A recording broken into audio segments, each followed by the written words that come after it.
Things are popping around on my screen. I can't keep up. I got it. Thank you.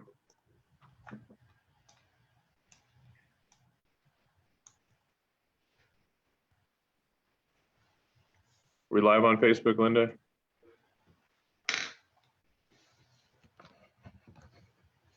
Yes, we are.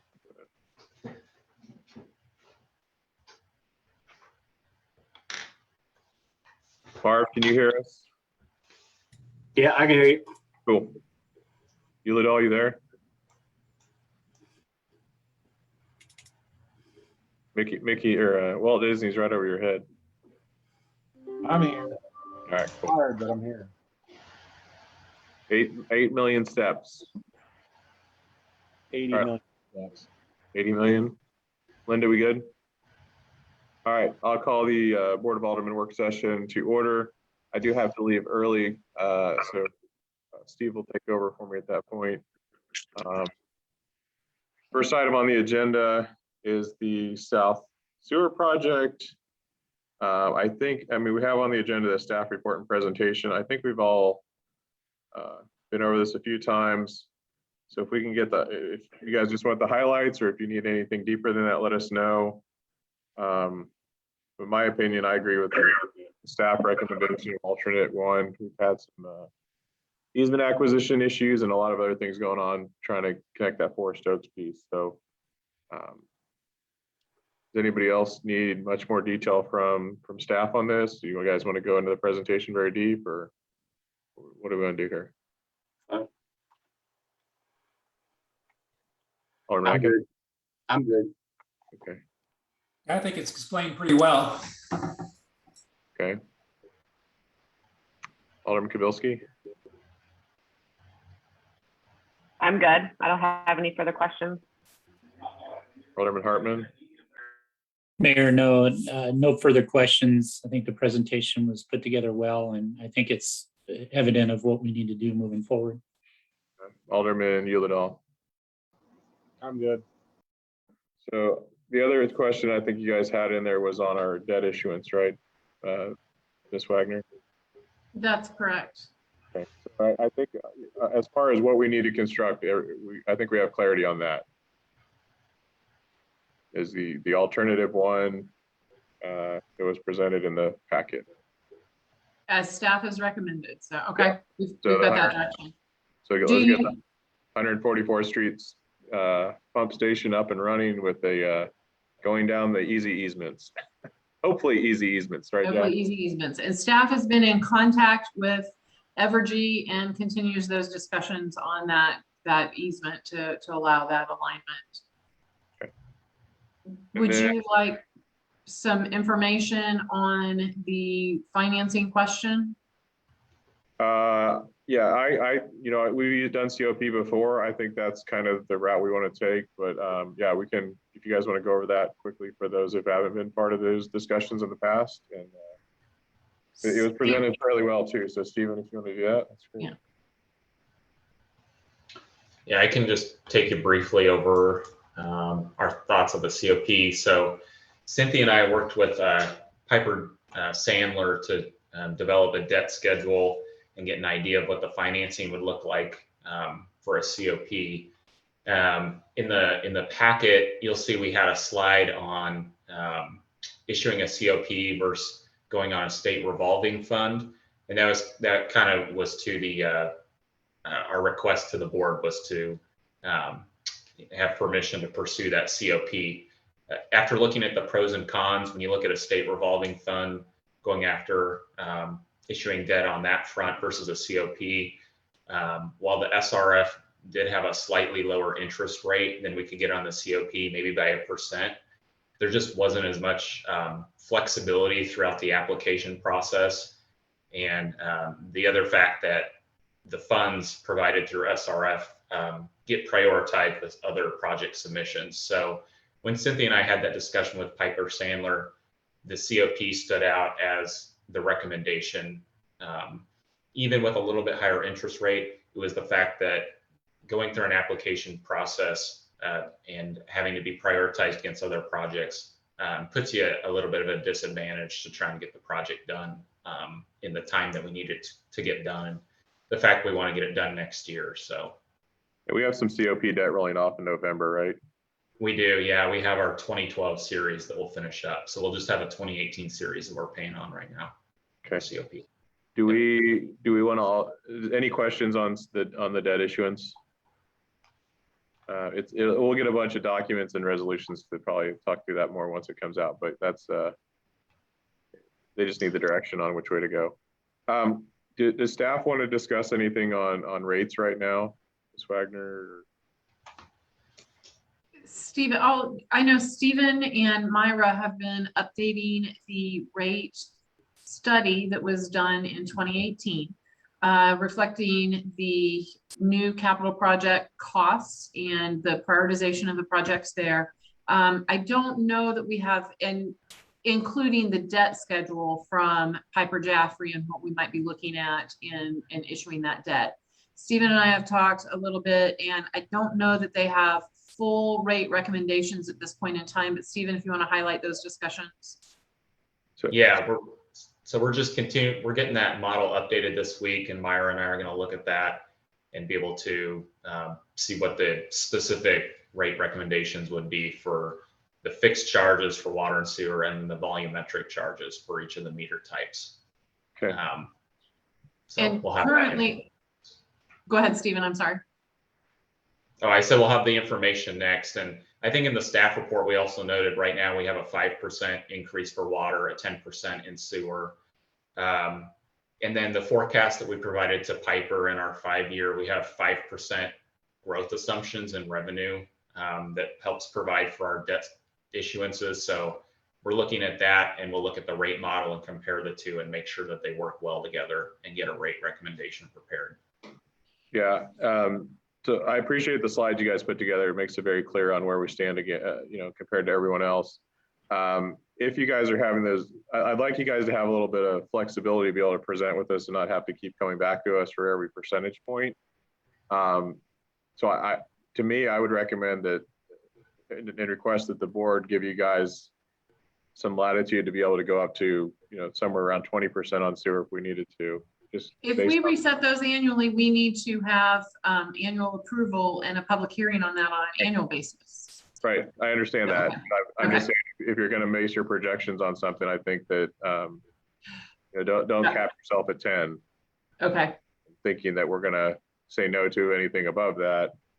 We're fairly on sewer. We're fairly low comparatively, and our total bill, even if we went 20, based on the math I looked at on your chart, if we went 20% on sewer, it'd still keep our bill below Gladstone, which was, I think, their next highest above us, because they were about $10 higher than us for the total bill.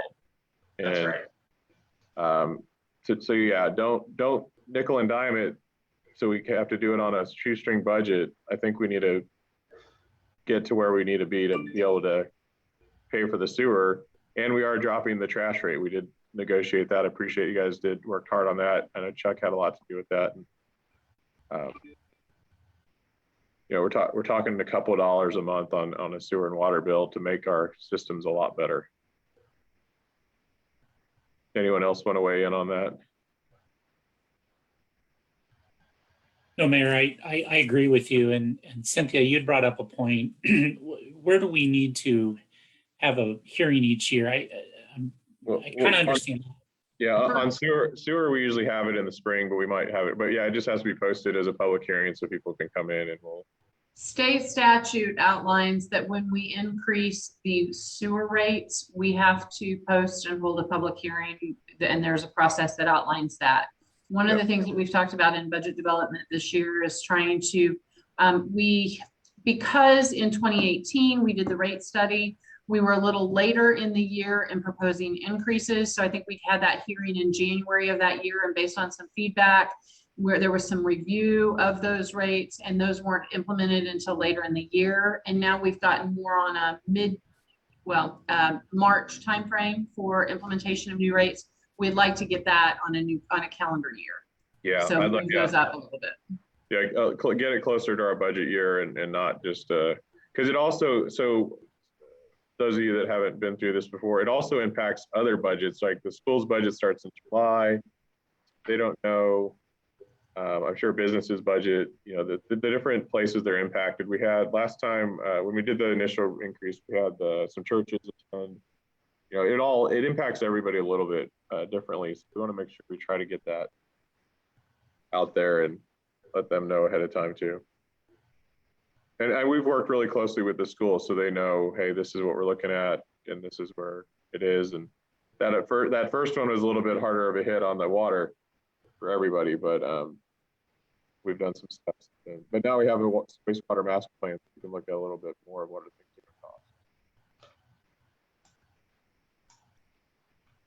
And I also, since we're talking about, this is not related to water and sewer, but the overall bill to residents as we present the budget information, and as you all have reviewed the solid waste contract, we're looking at moving that to start congruent with the fiscal year. So those rates would increase in November. And that was presented as part of the rate study and the fee schedule information at our last meeting. Before we were changing those. In January, that rolled with the contract. We'll decrease the rates. They'll do, yes, I'm sorry. So we This set the year. rates and those decreased rates will be effective. Yes, I'm sorry. Thank you for that, Stephen. Will be effective November 1. Yep. Any other questions for staff on the sewer projects before we move on to the fun discussion of drawing lines on a map? All right, moving on to drawing lines on a map, Jack's favorite thing. Cynthia, who's presenting this one for us? Jack, go ahead. Jack, do you want to, he's provided the information, and like you had indicated, we kind of anticipated a presentation on the water and sewer and more response to questions you all had. So you flipped the script on us a little bit. So Jack can provide some information. Really what we want to do, because we do not have, as we noted in the memo, we do not have census data yet. That normally comes much earlier in the year. We need to set the boundaries in time for the beginning of the application process or the submittal process for candidates to run for board members. So we'd like to have direction from the board as to philosophically what we believe boundaries should look like, so that once we get the census data, hopefully sometime in the next, it'd be great if we had it in the next 30 days, but that may be wishful thinking. We can put some information together and then bring that to the board for final discussion. So really tonight we're looking for, and Jack can address any questions you have in the memo, but again, ensuring that what philosophy y'all want to look at in what the boundaries look like. Jack, you want to elaborate on anything? Yeah, no, that's, this is really two questions that Cynthia is kind of idea. What's the process you want to use to make the selection for the draft boundary maps so that you can look at them?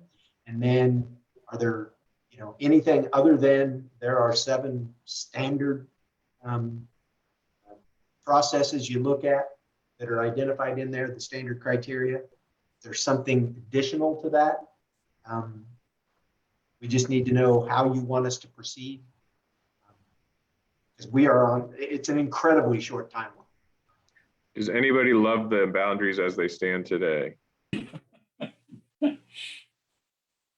I mean, the only thing that I would say regarding that is, I mean, I just feel like it's kind of just wonky how it's like laid out, you know?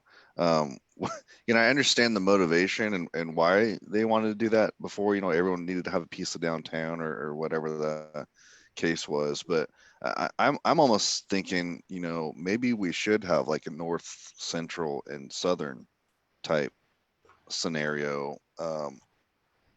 Because you know, especially since, you know, we got the master plans and all that, where we have the different neighborhood characteristics and things like that. I think that may kind of make sense a little bit to tie into that. I agree with you, John. I mean, and I think, you know, having one is, you know, the downtown area, and then 2 north, 3 south cleans it up a little bit, because that's kind of how it looks, kind of how they drew it. And then they kind of just threw in some of downtown on everybody's award. You just kind of divided up the north, kind of wonky between 1 and 2. But I mean, yeah, if 1 was more that downtown core, and then 3 south and 2 north, it'd clean it up a lot on the map.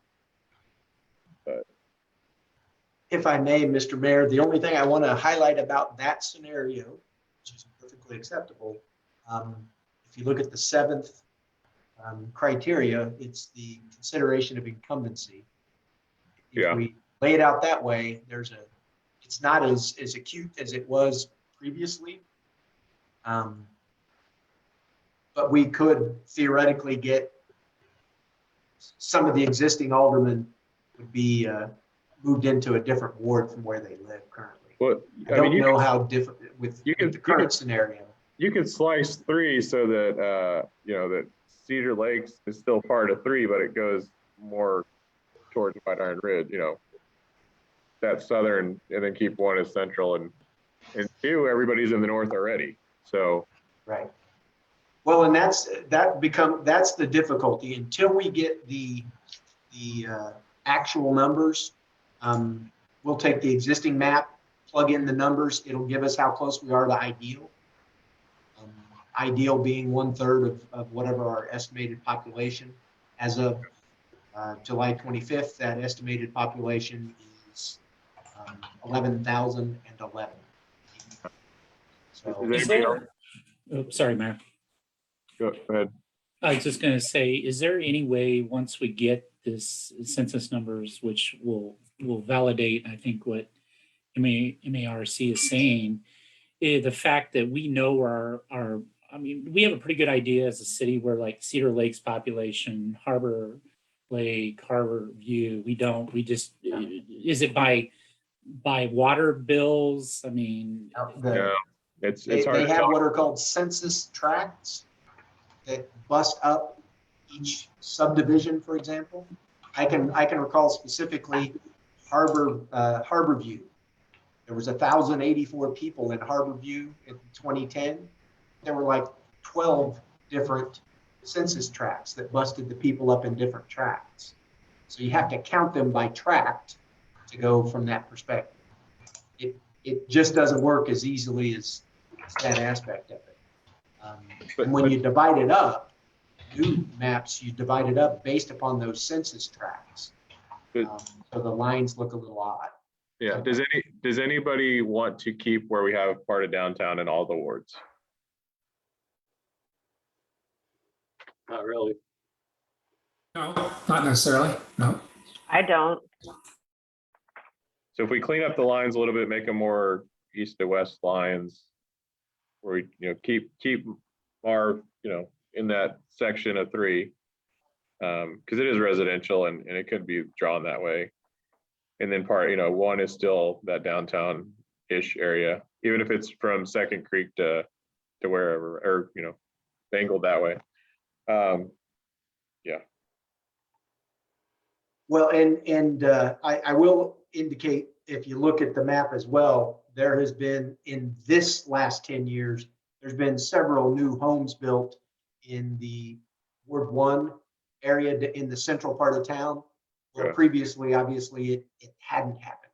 Right, we didn't really have the massive difference in population. Because Yeah. there was no construction in the center part of town, but that's changed somewhat. Yeah, we've had a few built around downtown. Yeah. So, and a few 40 or rehabs. 40 homes in Lakeside Crossing, plus the annexation stuff across the street from that. Yeah, there's been several. So Do we have to set these boundaries now, or I mean, We're just giving Jack general idea for once we get the census data, he can kind of sketch it out on the map for us. okay, but I mean, if we don't, I mean, are we expecting to get it soon? I mean, if we don't get it, I mean, is there a problem pushing it off to the next election cycle? I mean, it doesn't necessarily have to be this election cycle, right? I don't know that it has to be specifically, but the goal at that point, then we would know that we didn't have a one man, one vote scenario. So the voting would not be balanced, and you want to fix that as soon as you can. That's why, when they get it to us in April, we've got 6 months to work through that process and get it to the Board of Election Commissioners, and everybody gets notified properly, so that when it comes time to, am I going to run, they know what ward they're going to run for and who their potential candidates are, or opponents are. We'll just make them all, we just make them all at large and solve the problem. That's a whole different vote. So. Yeah. So Jack, do you have generally what you need? Yeah, ultimately, if you're going to direct staff, we can come up with the ideal number, which we've got an estimate in there, but ultimately we'll take the ideal. When the numbers come back, we'll notify you as soon as possible to see if we exceed the standard deviation of 10%. I'm very comfortable in expressing that I believe that will happen. So that means we will have to redraw to get them balanced. And then we can start I understand where you guys are looking. We can address that. And we can do similar to what we did in 2010 and give you 3 or 4 options of maps. You look at those maps, see which one meets the criteria of those 7 criteria you feel are most appropriate. And from there, if you pick one good, we can pick that map and move forward with drafting an ordinance that takes the legal description of that map, put it into an ordinance so we can get it passed, get it to the Board of Election Commissioners, and they can send out new ward cards to people so they know which ward they're in, so they know where to vote. Hey, Jack. Hmm? Are you taking into consideration any kind of potential growth in the next 3, 4, 5 years in these numbers? We cannot. We are simply addressing April 1st of 2020. That Okay. population data is all we can. Okay, thanks. Yep.